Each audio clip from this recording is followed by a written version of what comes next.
Magazino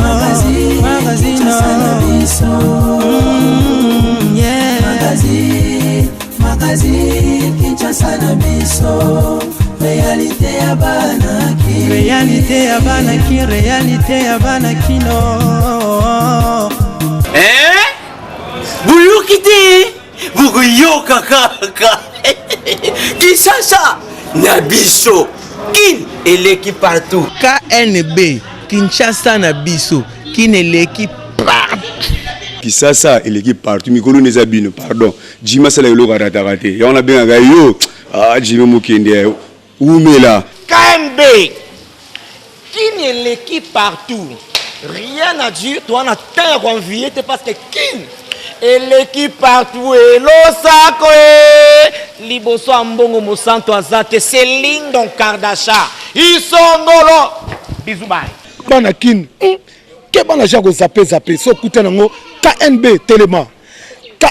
Telema qui chasse l'équipe partout. Jimmy Mukendi, Oumela, KNB, ko zape, te so kutanango check au Vandi. Mbote bakina pe bienvenue na lycée Mokola lelo nga Rachel Chako.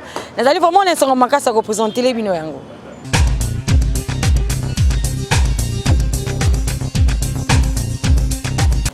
Dans l'actualité, il y a le troisième anniversaire, il y a Liwa, il y a Dr Etienne Tshisekedi Wamulumba, fondateur et ancien président et parti politique Union pour la démocratie et les progrès social Oyo à Koufaka en Belgique le 1er février 2017. Samedi Oyo 1er février 2020, mais c'est Salamaki en sa mémoire, na place Mosele Kouna Nansele, na présence il y a Yemoko le président Félix Antoine Tshisekedi Tshilombo, et plusieurs cadres, et membres, il y a UDPS. Kasi na même occasion sur place, président AU, il y a UDPS Jean-Marc Kabound. Après qu'on a le discours, à Sengaki dans l'État congolais, Ayeba, PAP sa date, il y a le 1er février, Eko Mabongo, date Moko férié.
On est venu ici aujourd'hui pour le message de paix que représentait le papa du président.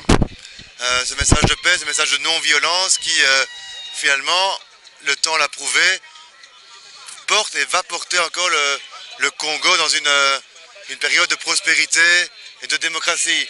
Je pense que les graines qui ont été semées par le papa du président actuel, eh bien, Etienne Tshisekedi Mulumba, je ne connais pas tout.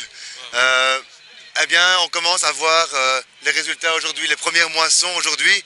Et quand on traverse Kinshasa, on voit une population libérée d'un poids et ça n'a pas de prix. Par rapport aux stéréotypes que nous, on a parfois en Europe, à Bruxelles, par rapport au Congo, moi je vais rentrer dimanche déjà, c'est trop tôt, c'est déjà demain, et je ramènerai le message « Venez au Congo, venez à Kinshasa, c'est un pays qui est magnifique et plein d'avenir. » Voilà. Alors c'est Quentin Paling, donc échevin, donc à Bruxelles avec Pierre Compagnie qui est le premier bourgmestre noir congolais de Belgique.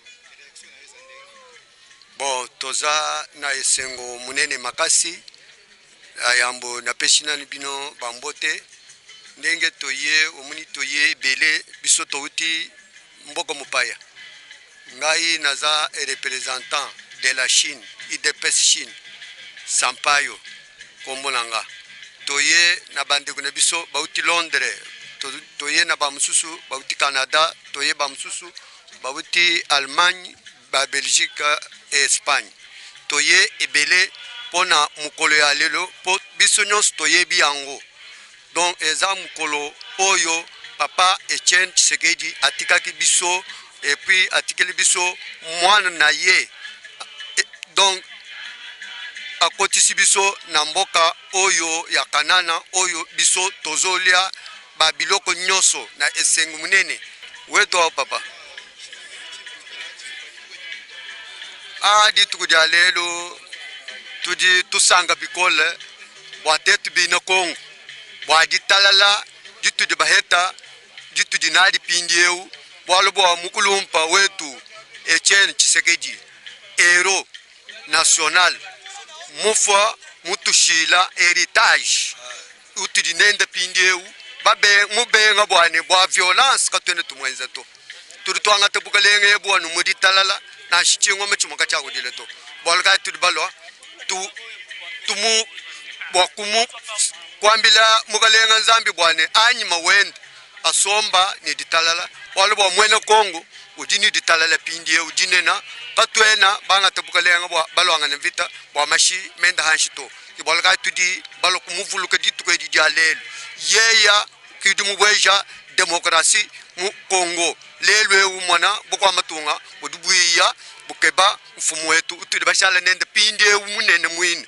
fachi beto balo bamukeba bwalunga nyini meji lwa kwanga tebukalengebu muditalala kutwanga ja bakwa bana ba Kongo bonso kubakebele ditalala kusombesha bantu bonso mulunga lumwe kwikala nabo ni ditalala kibolaka tudibalo kumuvuluka lelu tudini disanga dabun bakuvuluka se mfumu wetu héros national mfumu wetu mwine utuvenende udumulwanga nemvit watetu kwanga tebukalenge bumudi talal ya matete na mongo vraiment tuye awa pona ko soutenir chef de l'état pour être Etienne Tshisekedi pendant ndenge akufaki les premiers salariés biso passe makasi to monaki espoir ya Congo ekendaki mais nzambe azwaki Moïse Josué lelo fachi beton abimi yango tozo soutenir ye na vision na kitoko ba population congolaise nyonso tout tozala na sima na ye biso tozo soutenir ye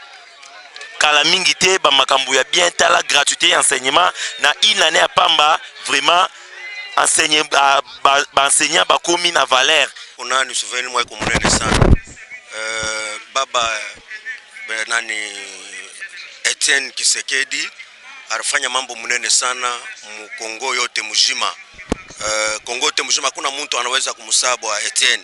Batu yote banapasha kumkumbuka sababu alikombana vita sana, ni njuu ya demokrasi kuyeko. Na leo kama tunakuwa hivi ni njuu ke Tshisekedi alibeba ile roho njuu ya kuangalia kusema peple Kongole banateswa sana, banangaika sana mu mateso, inapasha kombane mvita na kufa kwake tena na kombana paka mvita. Na leo tunakuwa kuona vraiment hakuna mtu mwingine anaweza kumkombola vraiment.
Kasi esengeli koyeba lisusu ke UDPS semaine dernière basalaki bongo clôture il y a 3 jours de retraite politique oyo basalaki kuna ensemble na ba alliés na bango na centre Nganda wapepa ibalobelaki bongo bilan il y a une année ya chef de l'état na pouvoir pe lisusu basalaki évaluation ya coalition FCC na KHP parmi ba résolution balobelaki lisusu pona koloba que pas de courbette na ba membre ya gouvernement par un individu pe balobela ki lisusu qui mis na est stabilité économique et sociale ya peuple congolais bolanda.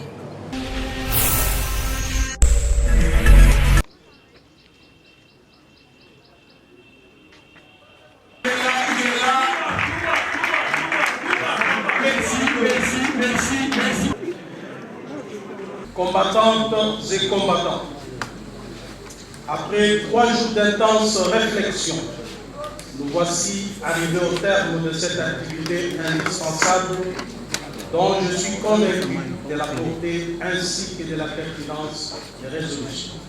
Celles-ci permettront, j'en suis sûr, non seulement de faire immédiatement face à l'actualité, mais aussi d'entrevoir l'avenir avec plus de sérénité et de confiance. Au nom de la présidence du parti, je tiens à nouveau à vous exprimer toute ma gratitude pour votre disponibilité et votre sens de dévouement. Le remerciement personnel s'adresse également au secrétaire général du parti ainsi qu'à toute son équipe dont le travail d'organisation et de logistique a permis que nos discussions se déroulent dans des conditions acceptables pour tous et toutes. Il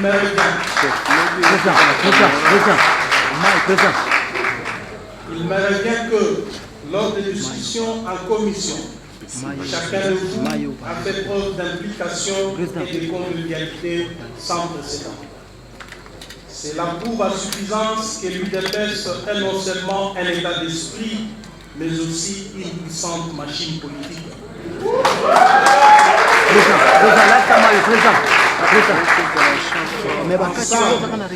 Nous sommes capables d'aller le plus loin possible et de réaliser de grandes choses dans ce pays. Par la force de nos recommandations et résolutions, nous pouvons enfin accompagner en toute confiance et quiétude les chefs de l'État. Nous pouvons aussi nous projeter dans l'avenir la tête haute tout en demeurant une force politique tranquille et incontournable. Je vais m'avoir à celle de chacun et chacune de vous ici présents pour sanctionner positivement la fin de ces travaux. Le constat qui s'en dégage, c'est qu'en une année d'exercice du pouvoir, Le chef de l'État, son Excellence Félix Antoine Tshisekedi Tshilombo, a réalisé beaucoup de promesses contenues dans son programme de campagne électorale, lesquelles s'inscrivent à son tour dans le projet de société du parti. Plusieurs résolutions importantes ont été prises, dont celle consistant à la mise en place d'une commission permanente de suivi et d'accompagnement des actions du chef de l'État. Aussi,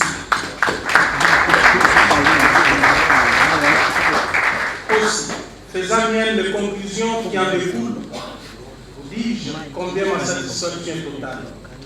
Je vous promets non seulement de m'impliquer personnellement pour un suivi minutieux de leur application, mais aussi de faire un rapport circonstancié acquis de droit. En attendant, je déclare clos les travaux de réflexion et souhaite à chacun et à chacune d'entre vous un bon retour et d'excellentes contributions à l'avancement de notre pays. Je vous remercie.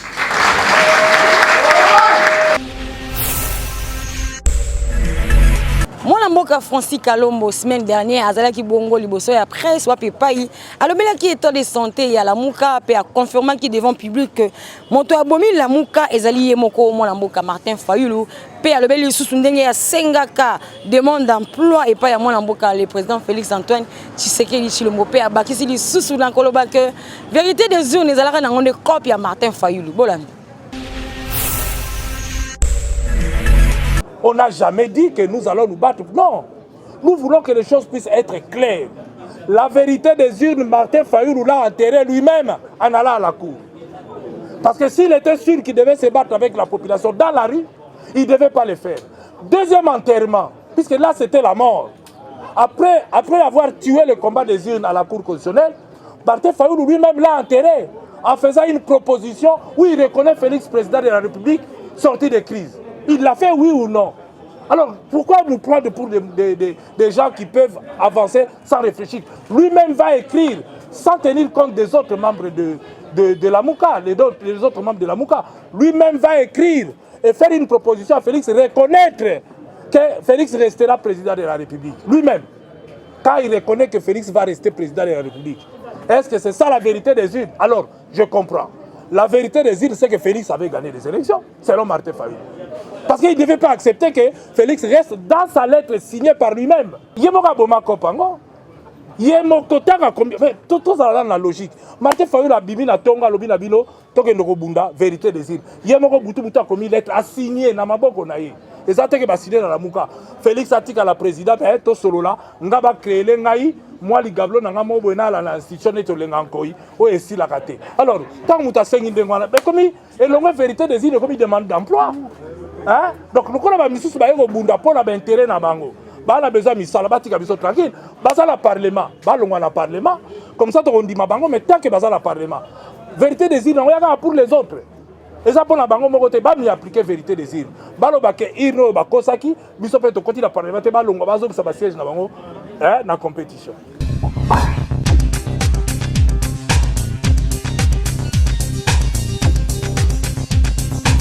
Betesco ye na ngambu na ye abimisi na marché produit kitoko na kombo ya super glue oyo ekosunga peuple congolais en général pe ba consommateur na ye pour na ba sunga na ko bamba sac lipapa topetas.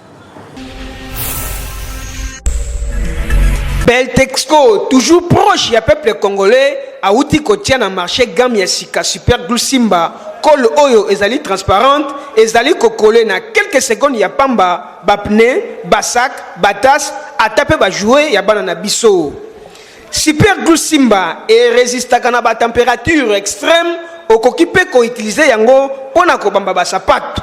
Na plaquette na yango ya 12 pièces. Chaque pièce ezali ko peser 3 grammes na yango bana Congo mobimba bo utiliser super glue Simba pour ezali na qualité supérieure pe quantité suffisante oyo eko servir moto nyonso ako utiliser super glue Simba. Ba commerçant occasion yango yo Beltexco amemeli bino pona ba bénéfice oyo ekoki kosunga libota mobimba. Ezali kote kama partout na ba magasin Beltexco nyonso ya ville province ya Kinshasa. Somba plaquette verticale pe plaquette horizontale ya col super glue Simba okozala desi ata soki moke te.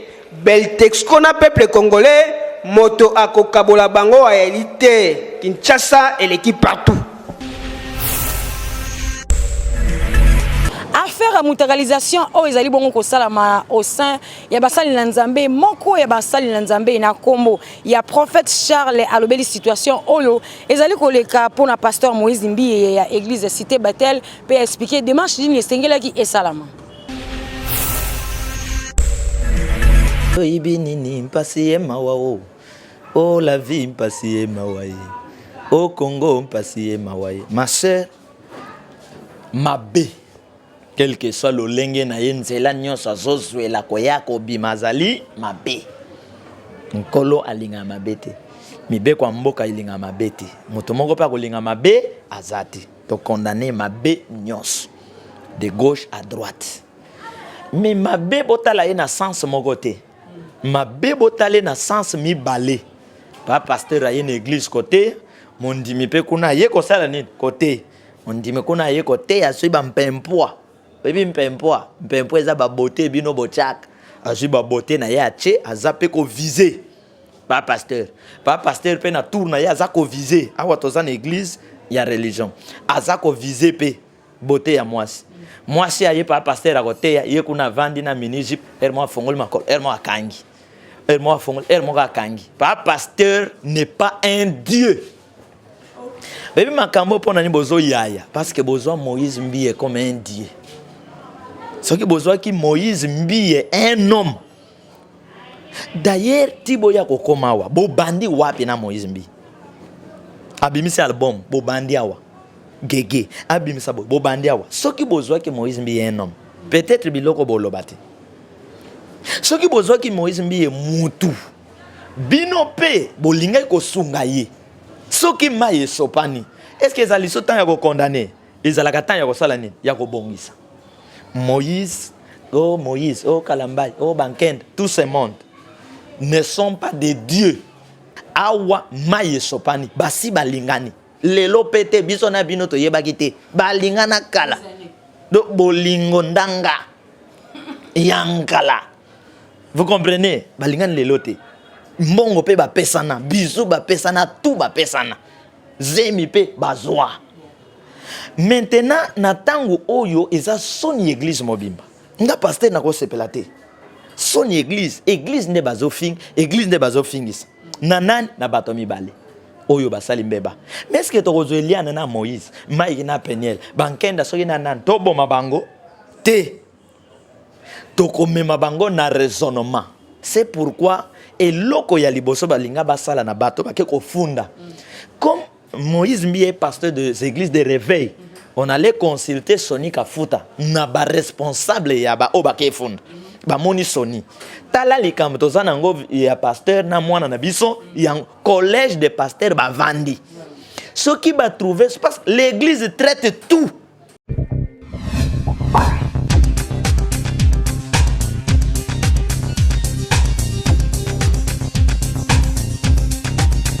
Na maetali santé esengeli ba ke gouvernement congolais azali ko se mobiliser pour lutter contre virus corona et contre la RDCT. Na boende atie déjà ba équipe ya santé kuna na aéroport ya Njili pour ko attaquer virus wana surtout na bato oyo bazali ko uta libanda ya mboka surtout na mboka ya Chine. Esengeli ba ke maladie wana ya virus corona et utinde na Chine pe esengeli ko ba ke 11 000 chinois bazali déjà atteint le virus wana pe 360 morts déjà ba kufi pour la maladie wana kaka. Peka sengeli boye bali susu que ba pays ebele déjà ba kati ba vol na direction ya Chine pour la kokima kaka virus corona wana. Association de presse en ligne du Congo appelle ko en sigle bazali na mawaya ko yebisa na ba journaliste nyonso pe bande ko nyonso liwa ya moko ya ba membre na bango cameraman na kombo ya Gianni célèbre autrement appelé Lady Murphy de la presse oyo akufa kibongo Mokolia mardi 28 février 2028, il y a une longue maladie oyo après qu'on route en Afrique du Sud. Koko maina Kinshasa a kufaki pe sengel boy bake. Nzoto ya mowei ezali bongo na morgue ya Mabanga pe matanga ezali ko sala mabongo kuna na avenue Kinsaku numéro 39 2 na commune ya Matete en face ya parquet ya matete esengeli communiquer ekomela moto nyonso esika nyonso azwami.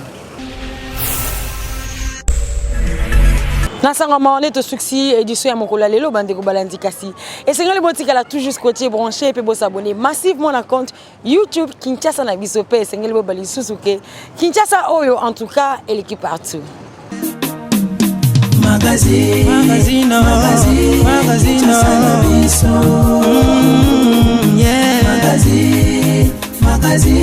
Kinshasa na